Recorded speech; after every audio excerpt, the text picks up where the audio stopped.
Janela, nag-attitude. Pinahiya nga ba ang multimedia idol na si Kim Chiu?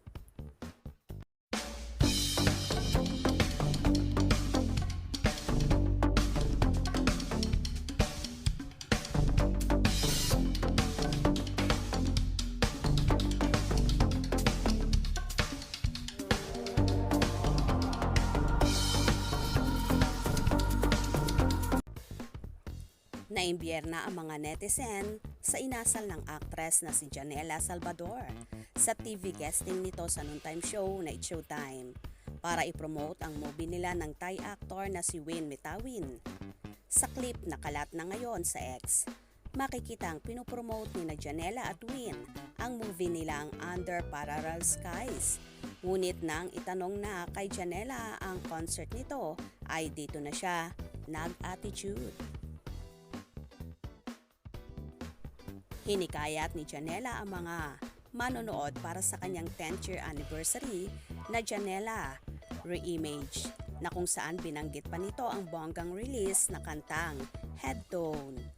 Pinagsasampol siya ng mga host na kantahin kahit kaunti lang, ngunit iba ang naging tugon ni Janela. Sample naman Janela sa bago mong song, Saad ni Kim. Hindi pa man natatapos sa pagsasalita si Kim ay agad na itong sumabat. Medyo paos ako today, kayo na lang. Bulgar na sagot ng aktres. Kaya naman hindi ito nakalagpas sa paningin ng komedyante at TV host na si Vice Ganda at ginawa niya pa itong biro sa isang segment ng show.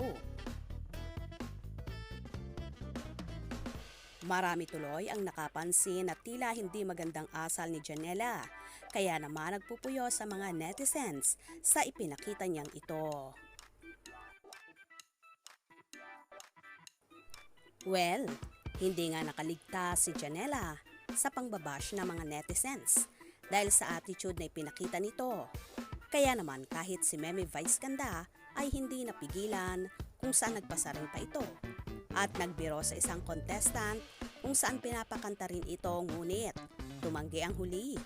Kaya naman bumanat si Meme Vice Ganda ng paos ako today, kayo na lang. Kung saan tila pasaring at parinig daw yon sa ginawa ni Janela. Hindi rin naman nagustuhan ng mga fans ni Kimi ang ginawang yon ng singer-actress na tila daw ba ay ipinahiya ang multimedia idol. Kaya naman lalo nilang binash si Janela.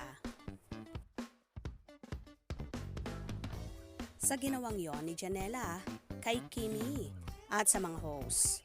Ano sa palagay nyo? Kayo na ang bahalang humusga. Please subscribe for more info.